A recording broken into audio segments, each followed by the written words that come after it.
Alright guys, welcome back. Today we are talking jerseys once again. This time doing my top 10 jersey redesign mistakes over the past 15 years, going back from 2008. Basically going from one year to the next year. We'll get familiar as we go along, but yeah, there's been a ton of jerseys in baseball. I feel like MLB jerseys peaked at some point over the last 10 to 15 years.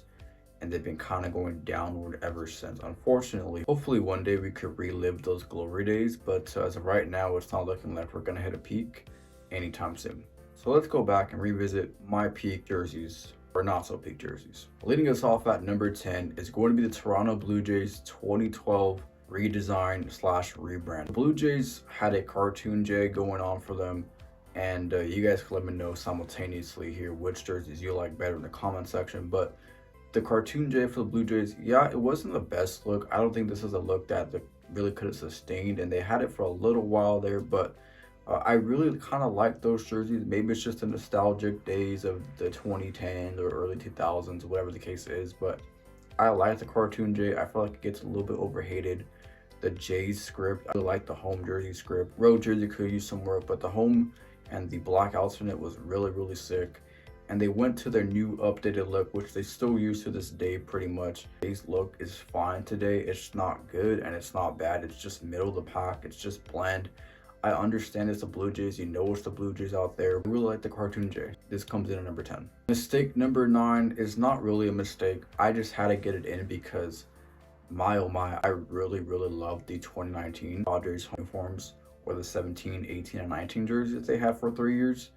And they rebranded to the brown and gold in 2020. And don't get me wrong, showing love for the 19 uniforms that they had. I really love that set, and I know I might be the only one that stands on that hill, but I really love that set. I'm not saying it's better or worse than their current set, which I know pretty much it's universally loved by most people. The brown and gold, I think they're great uniforms. I think I rank them pretty high. Those uniforms they have today are good. But man, I love the SD on the sleeve. Those white uniforms were so clean. Some of the widest in baseball. Up there with the Dodgers, who have the widest jersey in baseball. Those home white San Diego Padres uniforms were so good. I love the script. I love everything about it. And I miss those uniforms. So this comes in at number 9. Number 8 on this list is going to be the Arizona Diamondbacks rebrand 2015 to 2016. So in 2016, the Diamondbacks just kind of went all out. Introduced 8 new uniforms, according to all accounts, and that's ridiculous. I mean, today Nike doesn't even allow 5 uniforms, so yeah, 8 uniforms was ridiculous. Like I said, we peaked at one point. The D-backs unveiled this snakeskin uniform, and don't get me wrong, I think all Diamondback uniforms are really cool, similar to the Padres. The snakeskin different, but it just was a miss. It kind of was a swing and miss. Would I buy a jersey today if I could? Sure, I'll have one, but is it gonna be amongst my favorites in the league? Probably not. And comparing to the 2015 look that they had, they kind of had a look going on. I know it's not really loved by many, but they had a little bit of an identity with that look. And so those uniforms to me are a little bit overhated. And so that 2015-2016 snakeskin rebrand, darkening the road uniforms, adding teal, was a miss by the D-backs. There was some good gems in there, don't get me wrong. 7 on my list is going to be recently the 2022 Kansas City Royals rebrand. Royals went from pretty good uniforms, and they really had great uniform sets to the early 2010s and the 2010s, and they had really good uniforms for a while. After Nike took over, we slowly started to see the decline of the Royals uniform and come to this monstrosity of uniforms. So the Royals home uniform sort of remains the same, but they did tinker it a little bit. I don't like the tinker. And the road uniform specifically really stands out. They went from this Kansas City script in cursive with the white outline to this block lettering, solid color Kansas City.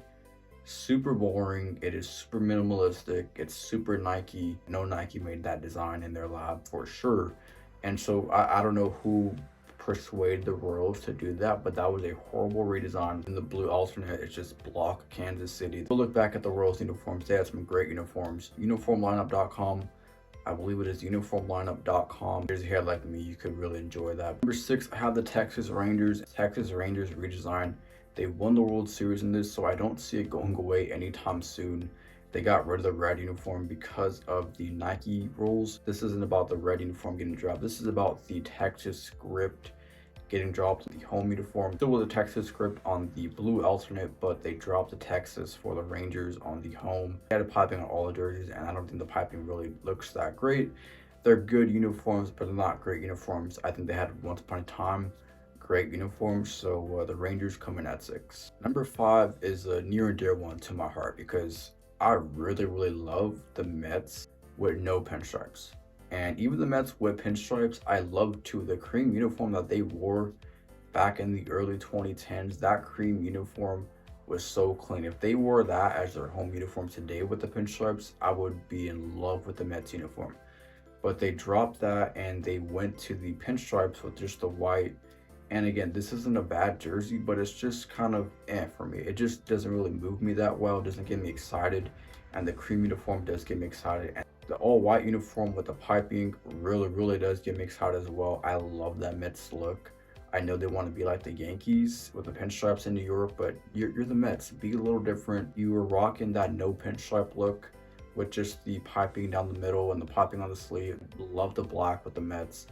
And I wish they would kind of go back in some sort of way. They brought back the black alternate, but I really love the Mets with no pinstripes or the cream pinstripes. Moving at number 4, we have the Atlanta Braves alternate uniform. The one and only alternate uniform that's going to cut by itself. I have nothing to say wrong about the Braves home or aways, but this is the one and only alternate uniform that I did have to make the cut here. Not really good. I think this is one of the worst alternates in baseball. They added piping, and piping to me usually complements jerseys pretty well. It's hard to mess up piping, but the Braves somehow messed up this piping job here. I don't know how they did it. It's white or silver-ish, and they went with red numbers and the silver outline, different color with the nameplate and the numbers. I don't like it at all, comparatively speaking to their 2018 before that alternate, which was super clean. It's just the all navy. Sometimes less is more. You don't need to add piping for the hell of it. Less is more sometimes, and the Braves had it so good with this Braves alternate uniform with just the navy and the Atlanta with a tomahawk and navy and white outline. It looked so clean, so sharp, and they still have this uniform variation in spring training. It now says Braves on it, and if they could bring that for their alternate uniform, that'd be so clean. This is one of the worst blunders the Braves have made. Coming in at the 3 spot, we have the Cleveland Indians to the Cleveland Guardians exchange. Slowly started to phase out in this scenario, and so the last time we saw Chief Wahoo on the sleeve with the Indians was in 2018. So I'm going back to the 2018 season when they had the Chief Wahoo for the last time. 2019 they had the All-Star Game patch on the left sleeve, even though they could have had the All-Star Game patch on the right sleeve and Chief Wahoo on the left sleeve. So the last time we saw Wahoo on the sleeve was in 2018, and he disappeared ever since. And then in 2021 they changed their name to the Cleveland Guardians. They kept the same colors, which is great. I love the Cleveland colors, but my oh my, you had it so good with Indians. You had it so good with the Chief Wahoo. It was such a clean jersey, top 10 uniform in my opinion. And then they went to Guardians with this boring wing baseball. They swung and missed on the name Guardians. Spiders was right there. Cracking the top 2 is going to be the Miami Marlins, a rebrand from 2018 to 2019. Jeter took over the Marlins. He pretty much changed the entire Marlins franchise. Derek Jeter is a legend in the game of baseball. I'm a big fan of Derek Jeter, but this was one of his blunders as a GM front office role. Changed the Marlins persona. This Miami Vice look, to me, it's cool, it's fine. I don't hate it, sincerely speaking, but my oh my, I really love the 2012 to 2018 Marlins uniforms. That was just a nostalgia time for me. For whatever reason, I just love those Marlins uniforms. I love the 2012 look, the orange, all the vibrant colors. I love the Miami logo. This was a great time in Marlins uniform history. Of course, the number 1 team on this list, number 1 suspect on this list, it has to be no one else other than the Milwaukee Brewers. Congratulations, you have the worst redesign of recent memory of the last 15 years at least. I say it all the time, and I'm saying it here now. Go ahead and comment in the comment section why I'm wrong, but either way, this Brewers rebrand, they took away great from us. They took away greatness from us. I have that Navy uniform hanging in my closet, and let me tell you, I adore it. And this new look Brewers uniform gives off college vibes to me. It doesn't give off major league vibes to me. The yellow, the sparkly gold that they had. Wheat logo was so good. The glove logo, but they went to a corporate logo with the circle around the glove and the Milwaukee Brewers. Fun cursive logo that they had. The Brewers script was so much better. This is block letters that they have now, which is what I talked about, Nike and minimalistic. Block letters for everything. Cut out cursive. They did it with the Royals. They did it with the Brewers here. Cut out the cursive for blocks. I don't like it at all. It is the worst rebrand of the last 15 years, the Milwaukee Brewers. Fortunately, I'm not sure which way jerseys are going to go in the next couple of years with MLB jerseys, that is. But one thing is for sure, they are on the decline.